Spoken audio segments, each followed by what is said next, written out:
The Gators Breakdown podcast is ready to go. I'm your host, David Waters, and you can find me on Twitter at GatorDave_SEC. And joining me for this episode is Will Miles, and you can find his stuff at readandreaction.com and on Twitter at Will Miles SEC.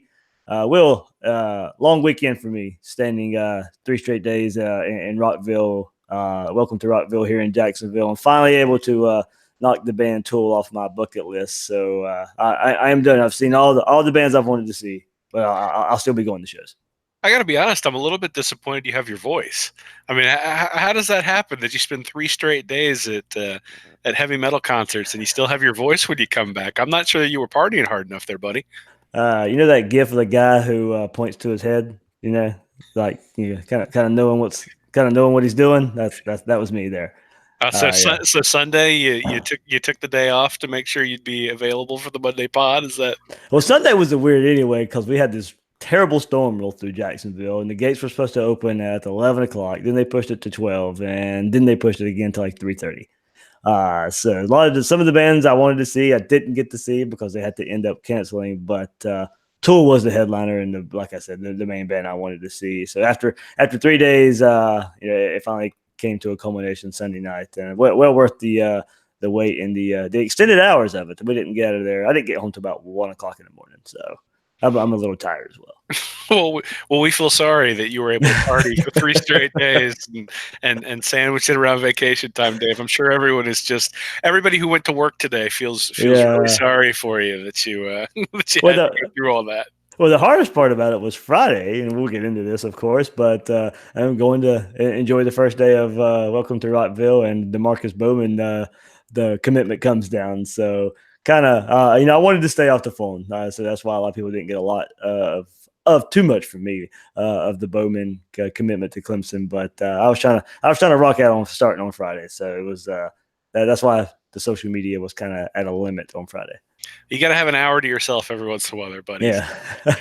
It's never a dull moment. It's always when you're going to do something that's important with your family or something. So it's good you were able to disconnect at least a little bit from your phone. And, if you didn't, then I'm sure somebody you were with would have chucked it if you'd spent all day on the phone. Surprisingly, my mom goes to these shows with me. So that's kind of cool. Some of the lighter rock bands are also there. They kind of hit all genres of rock there. So she gets to go and enjoy herself and have some family time. And my wife got to go Saturday and got to meet some Gators Breakdown listeners as they're there as well, Will. So from Louisiana, from here in Jacksonville as well. So kind of cool. I was rocking the Gators Breakdown hat, and a lot of people noticed. So that was kind of cool getting to meet some of our listeners in that setting as well. Yeah, man, that's exciting. People all over the place have taken to the podcast. It's great that they enjoy listening and that they give us the privilege of doing this. So certainly, we appreciate when they come up and talk to us, and it's always sort of a thrill. Absolutely. So let's get into this Demarkcus Bowman and some recruiting talk here. But before we do, remember you can find Gators Breakdown on news4jax.com/Gators Breakdown. There you'll find all the Gators Breakdown episodes as well as articles from the News4Jax sports team. Catch the podcast on iTunes, Google Play, YouTube, and Spotify. And when using those services, please share, rate, and review the show. And catch Gators Breakdown on Twitter and Facebook at Gators Breakdown. So as I mentioned back on last Friday, and somewhat of a surprise because of when it happened, not because of who he actually committed to. But Lakeland running back Demarkcus Bowman commits to Clemson over Florida. Had been trending this way for the 5-star running back for a little while now. And if you follow recruiting, you've heard the phrase follow the visits. Well, after a string of visits this spring to Clemson, and after naming the Tigers as leader a few weeks ago, Bowman went ahead and committed to Clemson after it was thought that he may wait a little longer. So, Will, this one stings for Gator Nation, and for a few reasons. First of all, Bowman is from the Gator-friendly area of Lakeland, where the Gators had been kind of going and getting the best players from that area for some time now. Back with the Lakeland 7 under Meyer, and then the trio of Lloyd Summerall, Keon Zipper, Diave Hammond last cycle. And this was supposed to be a big advantage for Florida. The top-ranked player in the state, one of the best running backs in the country, was coming from a school that is a pipeline for the University of Florida. So that's two areas in where this hurts the narrative of Florida recruiting right now. You missed on not only a great player, one of the best players in the nation, but a top player in a friendly area that another out-of-state school was able to come in and poach. Yeah, I think you never want to grade any recruiting class on one player, but Bowman sitting right in your backyard, being really the best player in the state. And even if you look at the top 5 or 6 guys in the state of Florida, they're not necessarily going to Florida either. Now, they're not going to Florida State or Miami, but they are going elsewhere, and I think that's a problem, right? I mean, we talked quite a bit last year about Chris Steele, and they were able to bring him in from California, but they spent quite a bit of time on Kayvon Thibodeau as well out there on the West Coast. And, you need to be able to draw a circle around your campus and own recruiting in those areas. I mean, Saban has certainly done it in Alabama. Kirby's doing it in Georgia, and Dabo did it in South Carolina, and now has started to move south and become more of a national footprint, particularly as they've won national championships. Now, it's difficult to compete with that, right? I mean, if Dabo Swinney walks into your high school and flashes your rings, I mean, Mullen can do that from 2006 and 2008, but he can't do it from 2018. So there is a sales pitch there that I know Florida has some difficulty competing with. But I think 3 of his teammates are on the Gators and have committed, so he really has to know that program pretty intimately. You would figure that he'd like to play with those guys. You really sort of have a leg up. You mentioned that Lakeland is sort of a pipeline anyway for Florida. It's just, this one's a tough one to swallow because of where he's at and because of what it means to be bringing in the top guy in the state of Florida. Yeah, that's exactly right. I can't be upset at Bowman for picking Clemson. That's not the angle here at all. They're putting together right now what looks to be an all-time best recruiting class, coming off the national championship, multiple college football playoff appearances the last few seasons. They're the it program right now. But we'll get to them later on in some of our discussion there. But to start closing the gap on schools like Clemson and Alabama, Ohio State, Georgia, schools that come in and just grab top players out of the state of Florida, you have to keep the talent home, and especially talent where you have once perceived a shoe-in to get this commitment. And this isn't because the Gators lost Bowman or a running back. It's a perception. You said it best on Twitter the other day, and you just said it too. Class doesn't hinge on one player, but man, the perception here and the trend of not getting the elite players and the one that you really thought you had a great chance at stings a little bit. And it's okay to feel that way. To me, it doesn't matter if we knew this was coming or not, or that it was looking this way for weeks. It still doesn't erase the fact that Bowman was at the top of the board. The staff and Mullen wanted this kid. He's from Lakeland, and now he's going to Clemson. Well, and this isn't the first 5-star guy who's gone elsewhere. I mean, Petit Frere a couple years ago, there were some 5-star guys that they were looking at last year who they weren't necessarily able to lock down, and you figured that Bowman was going to be able to sort of fill that gap this year. And hey, you don't stop recruiting him. He's still in Lakeland. He's still got teammates on the team, and guys' minds do change, though it doesn't seem like that happens very often at Clemson, and you figure that they're going to be able to keep him there. But, you mentioned closing the gap against your rivals. I mean, Florida plays LSU, Georgia, and Alabama every year, and, as of right now, those 3 teams, at least by a lot of metrics, are still pretty significantly ahead of Florida. And again, it's only May, but at the same time, you do need to start closing that gap, and you don't close it by falling behind early on and then trying to make a mad dash at the end like they did last year. If you do that consistently, you're eventually you aren't going to close like that. It's going to be a problem. So, it's not any time to panic. I don't think it's indicative of systemic issues, but when you've got guys who are, I mean, Mullen has gotten people to come to campus who are elite recruits. I'm not sure that McElwain never really got that, at least not extensively. But now he's got to close that deal. Those guys have to start coming to Florida because he's going to have to close the gap between him and Georgia and him and LSU even now, and then him and Alabama. Yeah, and going about that, full credit to the staff for going and getting the trio from Lakeland last year. But the hope would be that was going to ignite recruiting in Gator-friendly areas like Lakeland, Jacksonville. And there's not really a great start there in the cycle. The top 2 players in the state of Florida are currently heading to Clemson, with Bowman from Lakeland, Fred Davis from Jacksonville. Both guys heading to Clemson. Of Quarterback Carson Beck from Jacksonville is the eighth best player in the state, spurring Florida or for Georgia. That one, somewhat rectified by getting Anthony Richardson, but still doesn't erase the fact that you didn't get a top Jacksonville target you really wanted at the time, and him choosing a rival when it was looking great at one time to get his commitment. Now credit to Florida here. They do have commitments from the state of Florida's number 6 and Leonard Manuel, number 7 Gervin Dexter, Manuel from the friendly Ocala area. But going back to those other 3 players, there was a thought at one time Florida was in great shape to get at least 2 of the 3 and was a chance to really cement yourself back into Lakeland and Jacksonville. But the recruiting machines of Clemson and Georgia come in and get them. There is hope in the Jacksonville area now to shore that area up with a little bit with the Oakleaf duo of offensive lineman Jalen Rivers, the 20th ranked prospect in Florida, and defensive end Chance Williams, the 12th ranked. And their commitments are coming up soon. Many think they're a package deal, and it's another battle between Florida and Georgia. Well, there's another pair right there from a friendly area or a once friendly area that both Florida and Georgia want. So not only a need on the field here, but perception as well. Yeah, very much so. So, they got Kyer Elam last year, and Georgia clearly wanted him. So it's not as if Mullen has lost every battle out there. Got Chris Bogle, and Alabama certainly wanted him, and he flipped over from Alabama. So it's not as if Florida has lost every battle. It's that consistently they're not. They may be sort of in the final 2 or final 3 of a lot of guys, but they haven't necessarily put together a big run of guys who've made a class that's, top 2, top 3 in the country, which is really sort of what you would imagine that they're going to need in order to close the gap with some of the teams that they're competing with. I mean, if you look at the third-year recruiting for coaches who've been at Florida, Zook had the number 1 national class. Meyer had the number 1 national class. Muschamp had the 3rd ranked class, and McElwain had the 11th. And we know how that ended, right? We know where that went in terms of his third year of recruiting.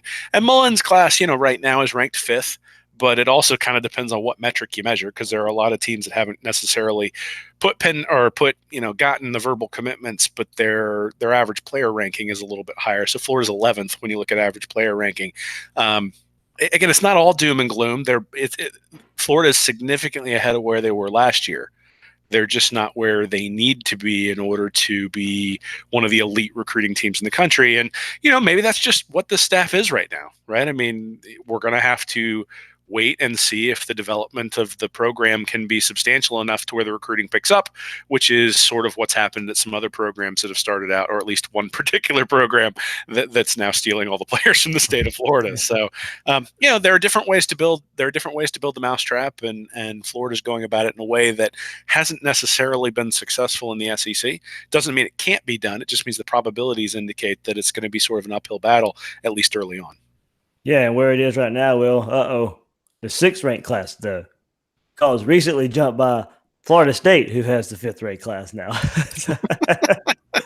But, splitting hairs there. Miami, FSU 5th ranked class, Miami's 4th ranked class. Now, that is interesting because we heard so much about winning on the field and it making a difference in recruiting, and it did somewhat last cycle, but that looks to really be the extent of it as it stands right now. To be fair here, recruiting rankings this time of year tend to be weighted more towards the numbers that you have. And Florida, with 10 commits, still have a higher average at 91.3 than both FSU at 90 and Miami at 90.7.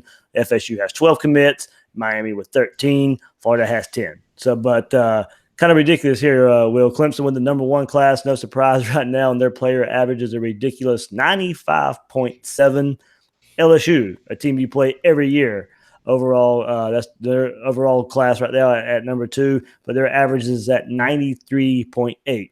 So rest of the top goes Alabama, Miami, FSU, Florida, Penn State, North Carolina, Ohio State, and Georgia Tech. But as I said, look, North Carolina and Georgia Tech up there mostly due to numbers of recruits. So, Will, you and I talked behind the scenes a couple of weeks ago, and I shared the thought with you that Clemson was about to go on a crazy run, build a crazy class this cycle. And it looks to be a monster with it being built on the nation's number 1 defensive tackle, the nation's number 1 quarterback, number 2 running back, number 3 cornerback, number 1 safety, number 2 defensive tackle, number 3 defensive tackle, number 5 and 6 offensive guard, number 4 and 6 inside linebacker. That's just ridiculous what they're putting together right now. Yeah, we better get used to seeing them in the playoff with Taggart up in Tallahassee and the stalwarts of Duke and Syracuse and Georgia Tech that they're going to have to beat year in, year out. I think we can probably be pretty rest assured, especially since they have 2 more years of Trevor Lawrence because he can't even declare until after his junior season. XFL, come on, XFL, come on. Well, they signed a contract with ESPN and Fox Sports today, so maybe they have enough cash to do it as opposed to the AAF. But before we go there, no, I'm not. I'd rather him stay in college. By the way. Well, so Clemson right now on the points basis for the 24/7 composite is at 273. That would have put them just behind Florida last year for the entire cycle, except they only have 16 recruits. So if they sign 9 more, they're pretty like they could sign 9 more 3-star guys, and they would probably end up with a top 3 class. So yeah, it's pretty ridiculous. But I mean, LSU is not a slouch here at all. They've got 2 5-star recruits, 10 4-stars. Their average recruit that they've got committed right now ranks 185th in the country. Georgia's ranked 188th. Alabama's ranks 247th. So they're actually a little bit behind. Florida's at 276. Florida State is at 370. So yeah, from a volume perspective, Florida State is ranked ahead of Florida right now. But from an average recruit ranking, Florida is significantly ahead there. And then Tennessee's down at 768. So, last year at this time, when you flash those numbers, Florida was down at the bottom. Mm-hmm. I think they were like 680th or something like that was the average recruit rank. There aren't, so from where they were last year, Florida's significantly ahead, but they're still behind LSU, Georgia, and Alabama by a significant margin. And the problem is that those are the 3 teams you got to go through to win the SEC every year. And so, they're going to have to do it with less talent, at least for right now. Yeah, and so we'll see how it shapes up. Of course, it is only May. We learned, going back as you said last year, Will, it was much different where Florida was at, and some big targets left on the board there. But if you're on social media or message boards all the time, then you've definitely seen the conversation of building it the Clemson way, and what it means is it doesn't happen fast. Immediate results will not happen, but sticking with a plan, sticking with a coaching staff that stays together, and eventually recruiting takes care of itself. With the reputation of Dan Mullen, look, I mean, we had plenty of Mississippi State people, some national writers, here on Gators Breakdown, and that was the reputation of Dan Mullen and this coaching staff. Not necessarily being great recruiters, but great developers of talent. And maybe it was, and it is going to take time to get to that point. Jim McElwain left a mess. Jeremy Foley left facilities. Get to an embarrassing level. The reputation of Florida is just not where it used to be. Now, all that I can absolutely buy and agree with. But there's also the thought out there that recruiters recruit no matter the circumstances. But it seems this staff is built on their own evaluations and development. And hopefully with the rise of talent level they can just currently get at Florida, that recruiting doesn't need to be top 3, top 5 in the country to eventually get to the top. The thought is recruit well enough to compete, then eventually it just kind of takes over itself once winning starts happening. Now, there might be different ways to look at the Clemson way, but that seems to be the gist of it. So, Will, today on Read and Reaction, you asked the question, can Florida build its program using the Clemson blueprint? Yeah, so I was trying to understand, A, how had Clemson built their program, and B, there's no doubt that they had classes, Swinney's first class had a national ranking at 36th, then 27th, then 10th in 2011.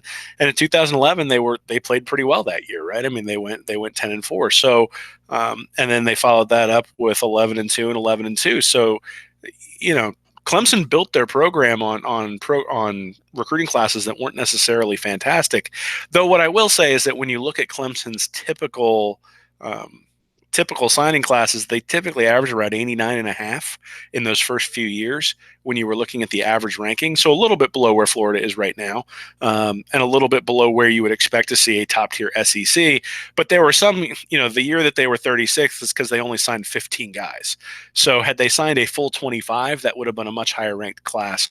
And that's sort of been that's a consistent theme for Clemson across the board. So, there's 20 in 2012, 23 in 2013, 21 in 2014. They only signed 14 guys in 2017, even though they had the 16th ranked class. So there have been a lot of elite guys who've come into that program, and they haven't necessarily signed 24, 25, 26 guys every year. However, I still think you can say that they're recruiting. I mean, if you compare Clemson's recruiting to Alabama, Clemson has certainly had inferior recruiting to Saban. I think they've gotten a little bit fortunate in terms of being able to hit on quarterbacks. So Taj Boyd, Deshaun Watson, and now Trevor Lawrence basically all spaced out about 4 or 5 years where they've sort of been able to keep the momentum going because they've had those quarterbacks hit. And then the other thing is they've had some elite guys. So, in Swinney's first year, he didn't sign any 5-stars. In his second year, he didn't sign any 5-stars. But his third year, he signed 3 of them. And he had 5 top 100 guys in that class, and he had 8 top 200 guys in that class. And that was really sort of the basis of what he did over the next 3 or 4 years.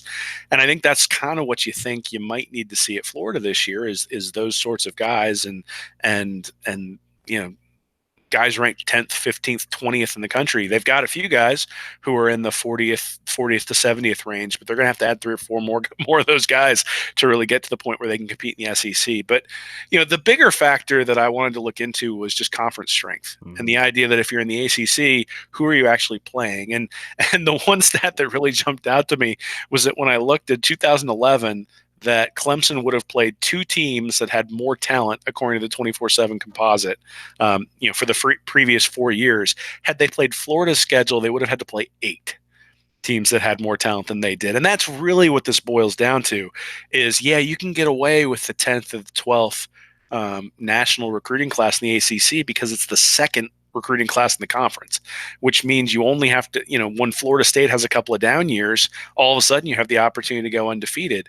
Whereas if LSU has a down year, well, Florida still has to play Georgia and Florida State and Alabama and all the other and Tennessee and all the other teams they have to play. Tennessee's been down for a decade now, but you still have, but LSU has gotten much better in that time. So the gauntlet in the SEC is, the reality is there's just a lot of teams that have talent that's equivalent or better than what Clemson would have coming in at national recruiting ranks of 27th and 10th and 20th and 15th, like they did 2010 through 2013. It doesn't mean it can't be done. It just means that the probability gets a lot lower as you go. So, I had looked at actually doing the probability calculations, going back into my old statistics book and looking, what if you had, if your team has a 50% win probability over the course of a season, basically you have a 0.2% chance of going 12-1. Mm-hmm. Whereas if you got a 70% win probability, well, now you've got like a 3 or 4% chance of going 12-1. And that's really what you need. Same thing. If you only have 3 games that you have to play against teams that are more talented, you probably win those about 32% of the time. If you've got, just the typical rate of top 10 teams, they win about 38% of those games. So to go 2-1 is pretty easy, relatively easy, about 30% of the time. If you got to play 5 of those games, now that drops down to 7% that you would go 4-1. So really what you're talking about is 93% of the time, if you got to play 5 games versus 3 against more talented teams, you're going to be out of the running just because the likelihood is you're going to go 3-2. And even that's a pretty good season, right?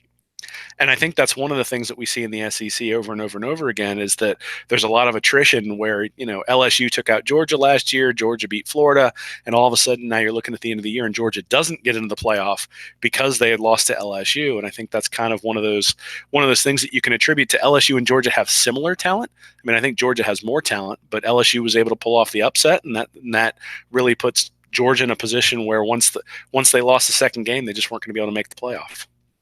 Yeah, if people listened to the podcast a couple of weeks ago when the FPI came out, and we kind of talked about this a couple of weeks ago in regards to Clemson, but simply put, it is easier in the ACC. Now, I'm not saying they still wouldn't be successful in the SEC, but it is easier in the ACC. It's kind of just common sense there. Look, they went undefeated twice in the last 4 years in the conference, but also some inexcusable losses in the regular season to Syracuse and Pitt in the other 2 there, but still managed to win the national championship in one of those years. So I still think it's fair to wonder and how they would fare in the SEC when you might have to have back-to-back tough games instead of just one big game in a 4 or 5 week stretch. I will stand by. Florida will have to recruit better than Clemson did to build simply because Florida is in the SEC. Now, how well is the question, I think. How well does Florida have to recruit? I do believe Dan Mullen is a great game day coach and developer of talent, but it's different when FSU was pretty much the only competition for Clemson in conference when Florida's dealing with the likes of Alabama, Georgia, LSU, Auburn, now Texas A&M recruiting better or just as well as you. It's a hard pill to swallow, but Clemson is building and did build in the ACC with and building right now in the ACC with players you should be getting that would be closing that talent gap against those teams I just mentioned. Well, I mean, if we stipulate that you got to win the SEC to make it to the playoff, and that's not necessarily true because Georgia won the SEC, but then Alabama was able to make it into the playoffs. But if you look at the national ranking for teams that make the playoffs, it's 10.2 for recruiting, and the conference rank is 2.0, and they average 8.5 5-stars over the 4 years prior to making the playoffs. If you subtract Alabama, because you say, okay, they're dominating everything, well, now you're at 13.2 for a national rank average, 2.4 conference rank, and 4.7 5-stars. But when you get to the final two, now the national rank is 7, the conference rank is 2, and you got 12 5-stars. And then if you go to the champion, it's 5.9 is the national rank, 1.5 is the conference rank, and 12.8 5-stars on those teams that win. I mean, 16 out of the 20 have a top 10 national class. 20 out of 20 have a top 3 conference rank in those 4 years. 5 out of 5 champions have a top 10 class. 4 out of 5 champions have a top 1 conference. Only Clemson in 2016, and they had they were second in their conference a couple of times. 9 out of 10 of the final 2 have a top 10 national class, and 10 out of the 10 of the final 2 have a top 2 conference class. So if you want to win a championship, it's telling you, the data thus far is telling us that you really need to be in that top 2 or top 3 of your conference, even to be in the conversation. And in the SEC, that's just a difficult thing to do. It doesn't mean because if you look at the SEC from 2015 to 2018, the average national rank of the third team in that conference is 6.3. Whereas the Big Ten, it's 18.3, the Pac-12, it's 17.0, the ACC, it's 18.3, and the Big 12, it's 31.5. So, if you got a team, Oklahoma has done a great job of making it to the playoff, but let's not pretend that they have had a path that's even remotely equivalent to some of the teams that they've had to play once they've gotten there. I mean, they just have not. And that's the reality of being in the SEC. It's part of why the SEC is so much fun. But it also is indicative of sort of the markers you need to see from a recruiting perspective if you really want to compete. And so, does Florida have a shot to make the playoff this year? Yeah, they do, because if you win the SEC, you're going to have a chance. But it's going to require some significant. It's going to require something that hasn't happened in the conference yet thus far. Yeah, but part of this, is just where it stands right now. Enjoy the process of trying to build it, because it's not going to happen overnight. That's pretty clear, and it was going to be tough to do that in the first place with what Alabama, Clemson, and Georgia are doing on the trail. And Demo improved last year what he could do on the field and kind of a quick turnaround. Now we'll just kind of see what type of talent he needs to close the gap there. But Will, I got some tweets from Friday. You ready to get into those? Sure. All right. So from Taylor Chase he says, no way to spin it. We have a lot of good coaches on this staff, but they're bad at recruiting. I don't care how hot Clemson is right now. You don't lose kids from Polk who grew up idolizing Chris Rainey. Well, I guess that is part of it is, why did we kind of hit it a little bit, but, why did Bowman choose Clemson? And there's a lot of reasons people want to throw out there. Number one being they're winning. They're winning national championships. We hit on that. But facilities is another thing that came up a lot, and the importance of that. And to me, and I still, there's been some research out there too. That's not probably one of the top aspects that a recruit's looking at. I think it's important. That's one reason everybody's doing it. But I don't think it's the end-all, be-all. I think it may gain interest from a recruit. It may be a tiebreaker somewhere along the way for some recruits. But, of course, it is a combination of things. But the facilities was probably one of the top-ranked reasons or excuses that Bowman chose Florida. I know he mentioned it, but I still wouldn't think it would be for most of the top recruits. It's, hey, can you get me into the league? Can we go win? I don't think facilities are that huge of an impact on recruiting. Yeah, well, our friend Bill Sykes posted something on the 24/7 message boards a couple of days ago, sort of detailing this and looking at the facilities and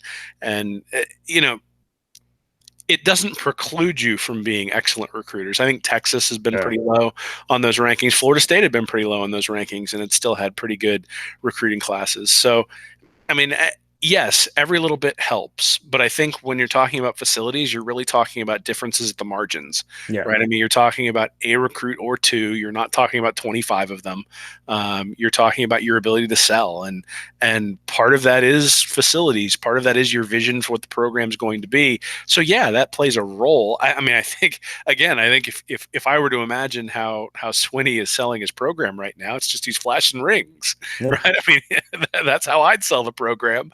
And that's certainly, I'm sure, how Saban has sold Alabama ever since they started winning consistently there as well. And there's no shame in losing a recruit to Clemson or to Alabama, but in order to compete with those guys, you're gonna have to win some of those battles, and you're gonna have to win some of the really important ones. I mean, it's not a coincidence that when Urban Meyer came in, Tim Tebow chose Florida over Alabama. What would have happened if Tebow had gone to Alabama? I don't know that you have the same result at Florida. I mean, those guys are important; they make a big difference, and so Mullen's gonna have to get some of them. But again, when you look at facilities, Bill actually did a pretty good job there. I'd advise people to go take a look. Of just sort of outlining what the rankings are. And again, I think it's probably more on the margins than it is the reason. All right. Mark Nicholas here with the next tweet. He says, kids want to play for the champs. I don't know what else to say. This is a very bad loss. Daniel Cannon says, build a consistent winning culture with updated facilities and the tides will turn. Bill, that's another thing. He does mention consistent winning culture, and I kind of did mention it earlier in the season. We're winning on the field would fix a lot of the issues. And I think that was kind of step one a little bit for recruiting to kind of get away from what Jim McElwain was doing and what we currently see under Dan Mullen. Sure. I mean, I think that's sort of what we said last year, is that we didn't expect the 2018 season to affect the 2019 class very much, but expected it to impact the 2020 class. I think we've seen a little bit of that, probably not as much as I expected.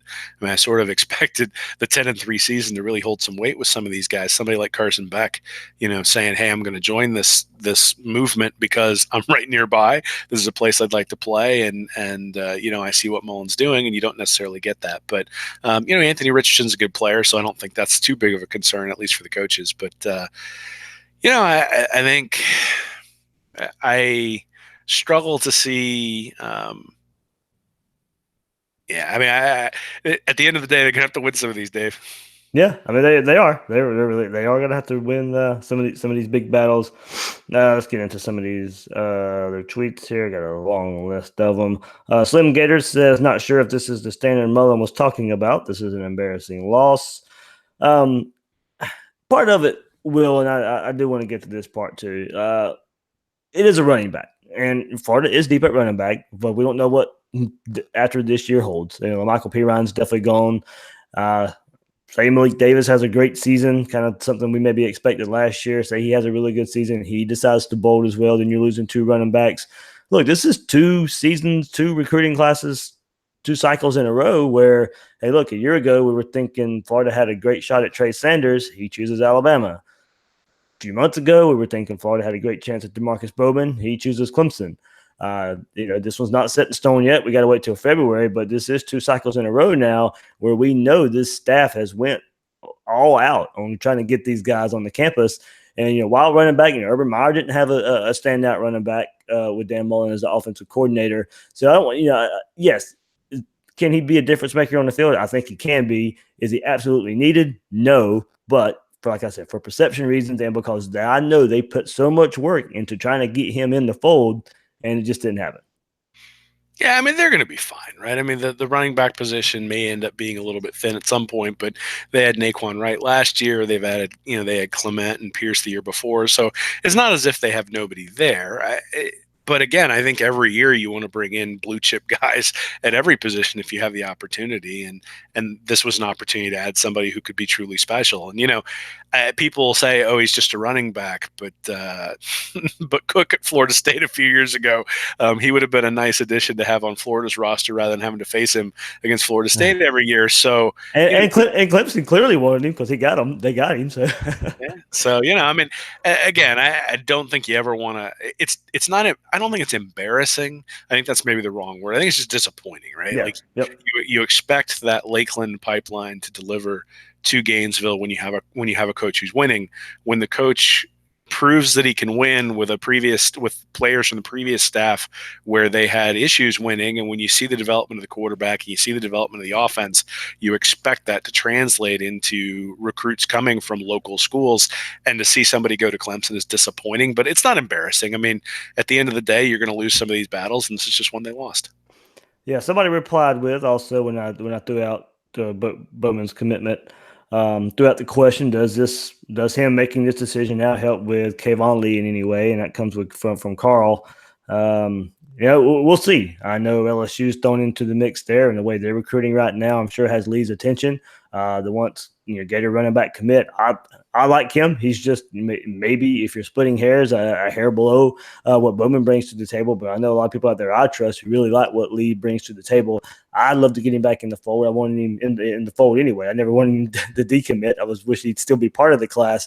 But I don't want to say a consolation prize by any chance, because that's not exactly. That is totally not what it is there. So a lot of people are asking, and maybe this is a good thing. Maybe he didn't want to split carries with Bowman. Maybe he thought Bowman was going to be a Gator at one time and kind of wanted to start exploring his options just in case that happened. But getting Lee back in the fold, I think, is a must right now, Will. Yeah, well, it goes back to sales, right? I mean, I wonder sometimes how Kirby or how Dabo or how Nick, how Saban is able to convince 5 guys who are all 5 stars at the same position to come in the same year. And there's a sales component to it. And that's part of what this is. So it's going to be the same thing on the back end, right? Bowman decides to commit to Clemson. And now what's your sales pitch to Lee when you go and see him? Because you had him committed there. You obviously have relationships with him. Hopefully you've been following up and keeping in close communication with him, even as he decommitted. And, the hope is that the relationship there is strong enough that you can bring him back in. But, these things are dynamic. They're 17 and 18-year-old kids, and you never really know where their heads are, which is why everybody always says it's only May. Yeah, and Call Me Cam would be the last one here. But he does bring up a good point. We kind of had an exchange there, and because a lot of kids were wishing they came to Gainesville. Either way, we're on the fast track. And, of course, I responded with, well, we can get there faster if we get these type of players. But he says, but at the end of the day, you can't force a kid to go somewhere his heart ain't at. I'm sure Dan and company did all they could to sway him. If being close to home and family and friends ain't enough, I don't know what more the staff could have done. And that's a good point. And like I said, a very Gator-friendly area.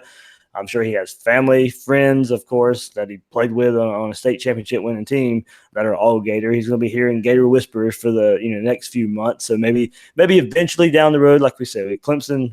Usually when you commit to Clemson, you don't decommit. They don't have too many of those. But there are aspects there where if he was already willing to choose Clemson now, maybe it was just a hard sell. We kind of mentioned the depth of there probably is a faster. I hate to say it, or maybe even use it as an excuse, but there probably is a faster track to get on the field and play at Clemson as the number 1 running back. You got Dameon Pierce here, who for all his freshman season showed promise. I don't think Bowman would come on campus and necessarily be day 1 starter when he signs, or if he signed with Florida. But Travis Etienne from Clemson will be gone. There won't be a lot of competition. And they could also sell. He can get 1 year of playing with Trevor Lawrence. I do resonate with the idea that if his heart was set on going someplace else, then, you're going to have a hard time convincing him otherwise. I mean, when you're that kind of guy and you have that sort of ability to choose, and I think you saw this a little bit with Chris Steele, right? I mean, he's out on the West Coast, but he decided to come to Florida probably because he wanted an adventure. And, sort of the same thing with Bowman. Maybe he just wants to see what he can do against the best, and he's going to get an opportunity there at Clemson with some of those guys who are really highly rated on a national championship team. And I think you see the same thing in Alabama, where guys go there to see how they pan out against that sort of competition. So, you don't, again, I don't think you want to rate any recruiting class on one player. It's just, this has become something that has been a little bit more of a trend with these elite guys, and that's going to have to stop pretty soon. Yeah, okay. Kind of my final thought on it too. This isn't to say Mullen can't be one of those recruiting and then go win.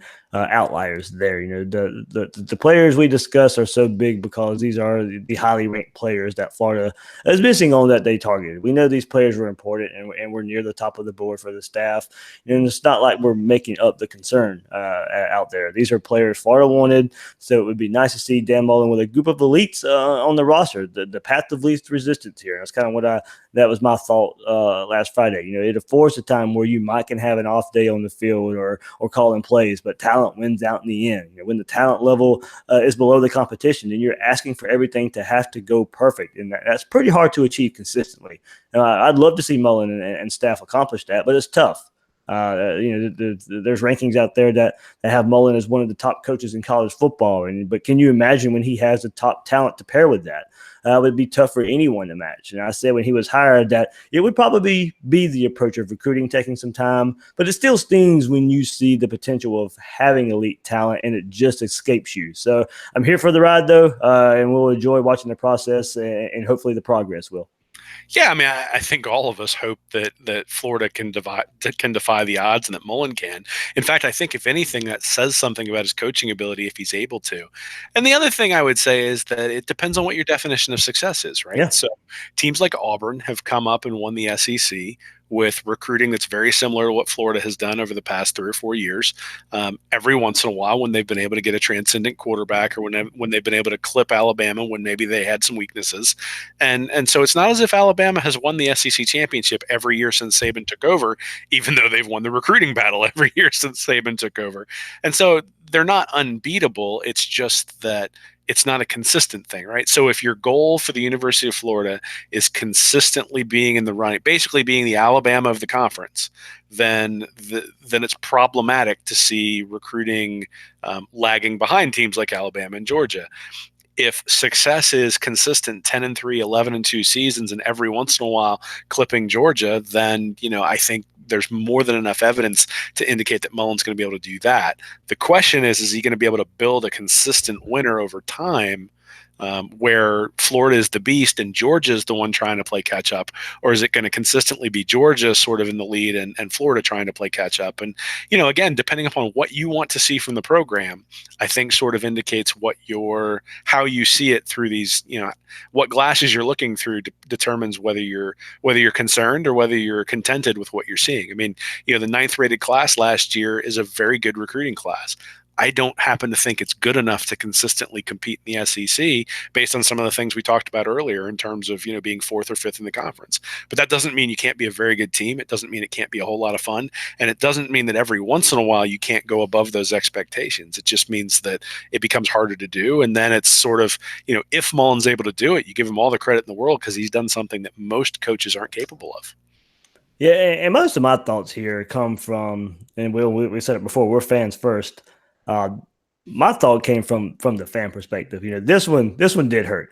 Like I said, it was a couple months ago where we thought Beck was in the fold. We thought Demarkcus Bowman was in the fold, especially Bowman. Of course, it was after the Lakeland trio last year. Okay, yeah, we got this thing going now. We're rolling here. And then once Clemson started kind of putting their foot on the gas and he started taking those visits, and I was like, oh no, here it goes. So as a fan, this is where it hurts. Just a guy you thought you had, and then ouch. I mean, they even pushed the timeline up. He was going to wait a little while. He was going to wait either later in the summer or before the season started there, and they impressed him so much where he just wanted to go ahead and call it for the Tigers. Well, good for him. Let's meet him in a couple of years in the playoff. There we go. Show him he should have picked Florida. I mean, I'm never going to stop rooting for Florida, but it also doesn't mean that I'm going to ignore the evidence that's out there. And so you look at the evidence and you say, hey, this is what it says. It's not set in stone. It's a matter of probabilities.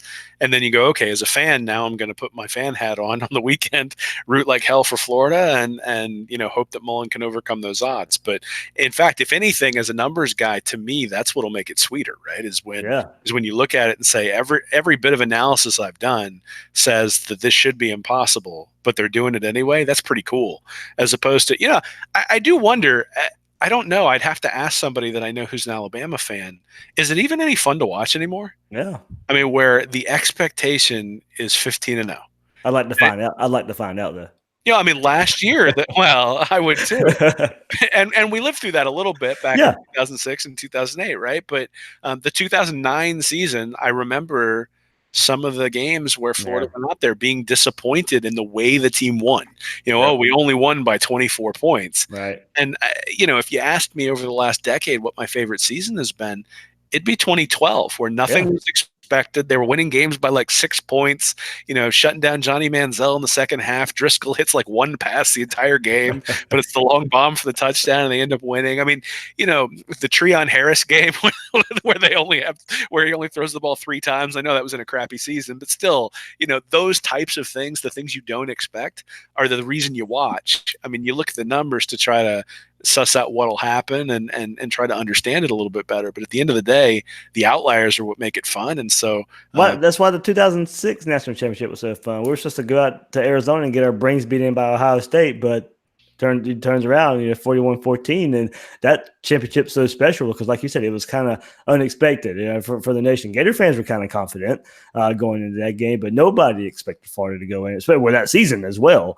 Nobody expected Florida to go and represent the East and win the SEC championship and then go destroy Ohio State when they were kind of just squeaking by SEC teams throughout the year. Yeah, and if you're an Alabama fan right now, I mean, what do you complain about? Like, there's no debate, right? We have the best players in the They are complaining about Clemson's recruiting right now. Well, and maybe they should. So it's on the other foot. But I mean, we have the best recruiting class in the SEC year after year after year after year. I mean, if I'm an Alabama fan, I'm just like, why don't we win every year? What's going on, Dick? It's like, why isn't this working out? So, again, I think sometimes the unexpected stuff is what makes it fun, and I think that's part of the fun in watching this. Is the article talked about whether Florida can build Clemson's way. I think the answer is no. I think they're going to have to build in a different way than that. And it'll be interesting to see whether Mullen's able to do it. I do think that it points towards needing Felipe Franks to become special this year or needing Emory Jones to become special next year. There is going to need to be some significant covering of the holes by quarterbacks, because we even saw that at Clemson with Taj Boyd and Deshaun Watson, and Lawrence didn't really have to cover any holes. He was sort of the last piece to the puzzle last year. But, we've seen that with Auburn with Cam Newton, and we've seen that with a few other teams as well. I mean, if you think of Browning for Washington when they made it, or Connor Cook with Michigan State when they made it to the playoff. So, that quarterback play, and that really does bode well for Mullen, right? That he has proven his ability to take guys who aren't necessarily highly recruited and turn them into high level quarterbacks. And then he's also proven, I mean, I've done some work on development over the offseason here and looked at his ability to get 3 stars into the NFL at a much higher rate than his peers, and 4 stars as well. And so, maybe some of those 4 stars he's bringing in are going to perform like 5 stars just because of his ability.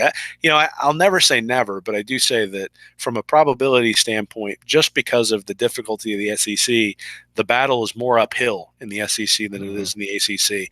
And that's really, I think, what sort of comes out of when you look at Clemson is, the path was a little bit easier for Clemson, but at this point, the path still includes Alabama, and they've been able to beat them 2 out of 4 years. So it can be done, and they've certainly shown that they can do it that way. And kind of going, like as you were saying, kind of explaining the Alabama thing, and with this class Clemson is pulling in. And I did ask the question Friday, and some people responded there, good or bad for college football. But look, the college football playoffs kind of getting chalky a little bit. You have Oklahoma representing the Big 12 a good bit of the time. You have Alabama in representing the SEC, Georgia in the last couple of seasons, Clemson for the last 4 or 5 years now. So, we don't want to sit here and say, like you said, we like the unexpected to happen, but it's kind of recently, and you're going to look at the top of the rankings this year when they're released, college football is getting a little chalky right now. Well, I mean, this isn't anything new, right? I mean, Michigan and Ohio State have always dominated the Big Ten. USC and UCLA, maybe more recently Oregon, have always dominated the Pac-12. And, Texas and Oklahoma have always battled whatever that conference down there is called. And then Florida and Alabama have always sort of dominated the SEC, with Georgia kind of being in the background. Everybody thinks they're lurking, and then they fall on their face at some point along the way. But, so, I mean, it's not new that there are dominant teams in college football. It's something that's happened over and over and over again. And every once in a while, you have like a Colorado come to the forefront, or you have a Georgia Tech come to the forefront. But for the most part, it's Clemson, LSU, Georgia, Ohio State, Texas, Alabama, Oklahoma, Florida, Oregon, and Miami. I mean, Notre Dame. Those are the teams that win consistently, and it just sort of runs in cycles. And so this is a cycle where Clemson and Alabama are happening. Happen to be at their peaks and have coaches who've been able to lead them there. The one thing I will say is that this is the consequence of the playoff. Yep. That when that Alabama doesn't make the championship game in a few of the years where they've won the championship, just because there are years where they lost the SEC and still wound up in the playoff. And so the exclusion, I've written about this before, the exclusion of deserving teams, to me, makes for a more interesting regular season. Yep. Now, you can argue about whether it's fair to exclude teams, but I don't think you can really argue whether it makes things more interesting. And what we're finding, right, because then, Clemson's game against, who was it? Syracuse last year, where Lawrence went out and they almost lost, becomes critical. I mean, they could have lost that game last year, still would have made the playoff. Yep. I mean, so at that point, it means nothing. Right. Yep. And same thing with Alabama. Right. I mean, they could have lost the SEC championship game to Georgia, and then both Georgia and Alabama make the playoffs. So the SEC championship game essentially meant nothing other than keeping Georgia out. So, again, I think it's a question of what do you want? And when people talk about expanding the playoff to 8 teams or 16 teams, that's really what they're saying. Is they're saying, hey, we're tired of these same teams. Well, but the problem is if you've got 16 teams, you're going to have the same 16 every year. I mean, you'll have they'll make it to where UCF can come in and get absolutely blasted in the first round, or somebody else who Houston or they'll have those sort of automatic bids for those conferences that we think of as inferior. Every once in a while, maybe they pull an upset and it's kind of cool. But if you think Texas isn't making the top 16 on a regular basis, or Oklahoma's not making the top 16, or Alabama's not making the top 16, I mean, at that point, just pick the top 16 teams and play the playoff. Because I'm not sure Alabama's been out of the top 16 in like 10 years in the polls. So if you're concerned about chalk, expanding the playoff really just makes it more chalky. And I think really what you're talking about is a consequence of the playoff. And because guys want to play in the playoffs, I think, and because it gives them visibility and gives them the ability to get into the NFL maybe a little bit quicker, those sorts of things, I suspect that also is starting to skew recruiting towards the big guys, because they get to be on a big national stage on a consistent basis with those teams that make it all the time. All right. Well, before we sign off, we'll do a little downturn here in the Jalen Jones unfortunate situation here. Unfortunate for all the parties involved, of course, but absolutely no place for sexual assault. And Jalen Jones found himself in that situation. And I did a YouTube video last week that after it was announced that he was transferring, but I didn't feel comfortable in giving out the reason. And the reason was because, I was aware of the incident, but didn't know all the details. And little did I know that it involved 2 females on the same night, but those 2 women are not pressing charges. And the case is now considered closed. So Jones was allowed to play in the Gators spring game during the allegations, and is now going to transfer from the University of Florida after discussions with Dan Mullen. Will, it's just one of those situations that unfortunately has to be discussed, but much more unfortunate that it happened in the first place. Yeah, I still don't feel real comfortable discussing it, but from the standpoint of, you hope that everyone who was involved gets the help that they need. I think we need to make sure we say this is alleged, there's nothing that's been proven here. Certainly, though, if what's alleged to have happened did happen, you hope that charges are brought and people are prosecuted. And if what's alleged didn't happen, then someone's had their name sort of smeared for a reason that I have no idea what happened. I don't have any of those sort of details, and so I don't want to speculate other than to say it's unfortunate. And I hope that everybody who's involved gets the help that they need. Yep. Real quickly, there is a football aspect to it, of course, and we'll see kind of where he ends up next if he plays somewhere after this. But Florida quarterback depth hits a little bit, and we don't know what Kyle Trask would do either. I would assume if he was going to leave, he would already announce his plans as well. So right now, 3 quarterbacks on the depth chart for Florida going into the 2019 season with Franks, Trask, and Jones. They're so good for now, but don't know what Trask will do after this season. So with Jalen not being part of the program anymore, the depth may have taken a hit after next year. Yeah, well, I mean, you figure Trask can be a graduate transfer after this season, and you figure Emory didn't come here to sit on the bench for another year. So depending upon how Franks plays, I think sort of dictates what happens in the quarterback room. Certainly, though, the assault portion of it makes you a little bit queasy, but the idea that you would have attrition in a class is not necessarily unheard of, right? Yeah. So, guys flame out all the time. Either they're not good enough, or they have grade issues, or they have stuff like this, or they get injured and things like that, which is why you sign a quarterback every class, right?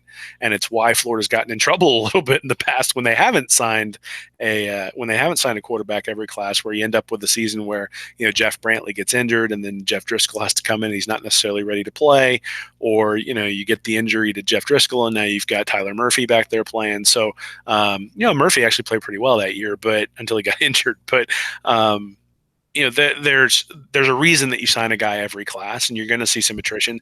And actually, it's the same thing at every position, right? It's one of the reasons why having Bowman in there is a good thing at the running back position, because if something happens to Dameon Pierce or something happens to Iverson Clement, you've got a guy to step in. So I think that's a lot of what we'll see, but it all really hinges on Franks. I mean, if Franks plays well enough that he goes to the NFL after this year, then yeah, the quarterback room starts to look pretty thin, at least in terms of experience. But again, in college, I think that's something that you just are going to run into every once in a while. It's rare to have a guy like Jake Fromm come in his true freshman year, come in the second or third game of the season, play that whole year through, lead it. And by the end of the year, George was pretty comfortable having Fromm as the guy. And then Fromm comes back and played last year, and now he's going to play his junior year. Same thing with Lawrence, right? I mean, we see Lawrence, we see Fromm, and say, hey, I'd love to have that at my program. That's not really the way most programs work. I mean, most programs, the guy comes in, sits his freshman year, maybe plays a little bit, comes in his sophomore year, is kind of average. Junior year, all of a sudden plays really good, maybe above average or even elite. And then senior year, you're talking about a guy who's really ready to show out. So I think the sort of the same thing probably.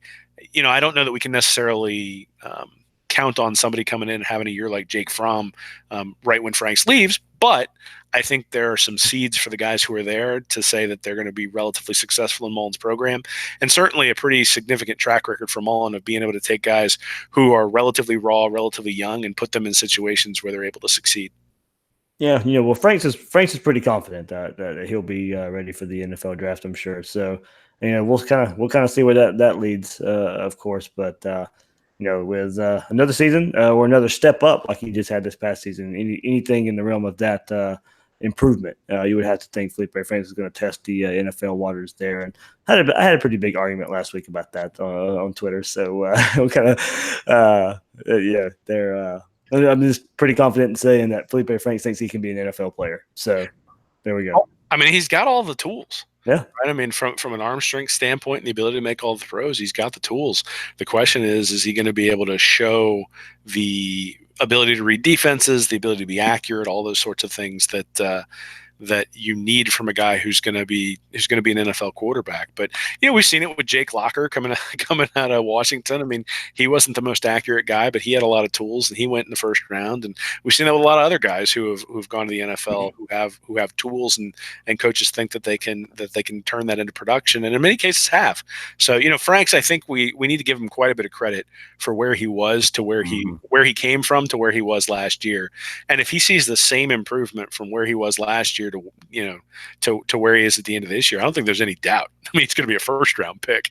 And then the question just becomes, if he doesn't show quite that amount of improvement, what does his projection need to look like for him to go to the pros? I look at it. Yeah. My bad. Well, go ahead. No, I was just going to say that I don't know what his career aspirations are. I don't, if he's a top 10 pick, I think he has to go. Oh. But if he's a third round pick, do you go to be a backup in the NFL, or do you try to become a first round pick for the next year? That's sort of where I think you'd be on the fence. And I don't think anybody sees a catastrophic year coming, but obviously if that happens, then he probably stays for one more. Yeah, that's what I'm saying. I don't see the catastrophic here, and as long as it's not catastrophic or injury riddled or something like that, I think he's gone. And part of it is if he doesn't take that step, I think we expect. You could probably ask yourself the question: is it time to move on anyway, and see what Emory Jones can do? Yeah, it's a little bit dangerous though when you start looking at But the put it this way, if Franks is back next year, Emory Jones is gone. well, and That's pretty simple to figure out. well, that may be true too. So, I think this is one of the things. This is one of the reasons why you want to sign a guy every cycle. It's also one of the reasons why you want to be churning guys through. Like, it's not a good thing to have a 4-year starter still on your team unless he has stayed of his own volition, not because he's ready to go. And I would actually say that while having Tim Tebow back for that 2009 year was an awesome thing, that if Newton hadn't gotten kicked off for the laptop stuff, he probably transfers before that year anyway, right? And so having Tebow there for the 4th year would be seen as a little bit of a negative at this point. Just because or if Brantley had all of a sudden come in and played really, really well for somebody else because he decided to transfer, then you might say the same thing. So, I think that there's always the danger, and you've got to manage your quarterback room in a way that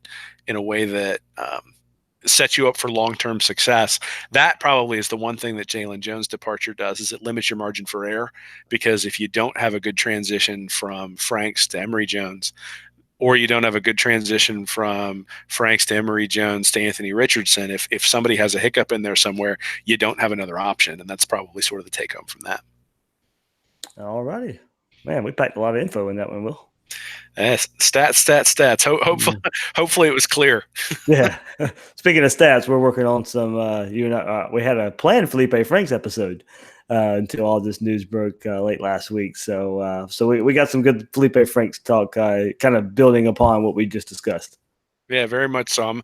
I'm excited. I've been looking at some tape recently, and I'm excited to see where he can take things. I mean, I think there are some keys that we can look at and say this is where, if he improves, it'll be a successful 2019 season. So it'll be fun to talk about that. Yeah, I'm excited.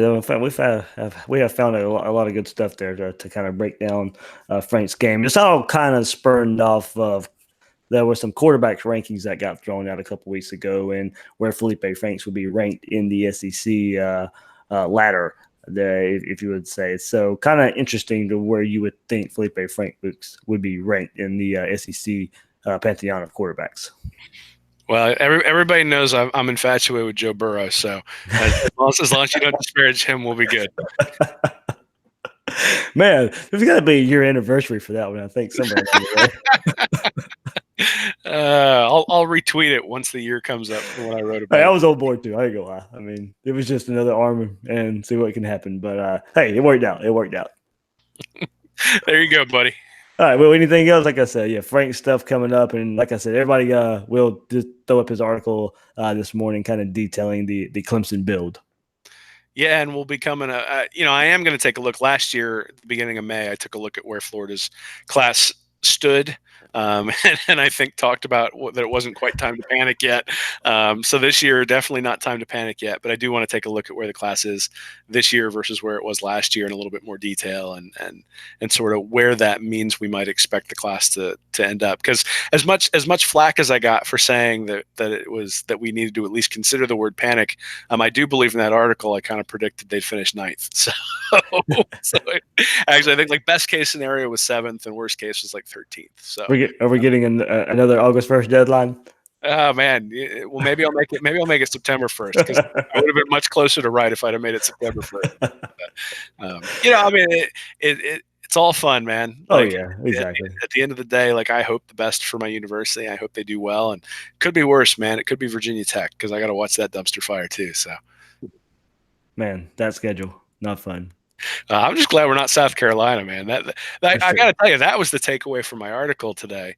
That I was just sitting there going, God, if I was a South Carolina fan, I would just be dreading that schedule, because like they play like 8 teams that are more talented than them, and it's not even close, right? I mean, it's not like, oh, South Carolina's ranked 23rd and they're playing the 19th. It's like, no, it's like 1, 2, 3, 5, 7. It's like, oh, like that is just going to be it's going to be a bloodbath. So it is. Will Muschamp would be breaking a whole lot of chalkboards. I'm here for it. That'll be entertaining. Oh man, what was his saying? We'll get that fixed. We'll get that fixed. Will. You can find Will on Twitter at WillMilesSEC and his site readingreaction.com. I'm the host of Gators Breakdown, David Waters. You can find me on Twitter at GatorDave_SCC. Guys and girls out there, thanks for listening to this episode of Gators Breakdown.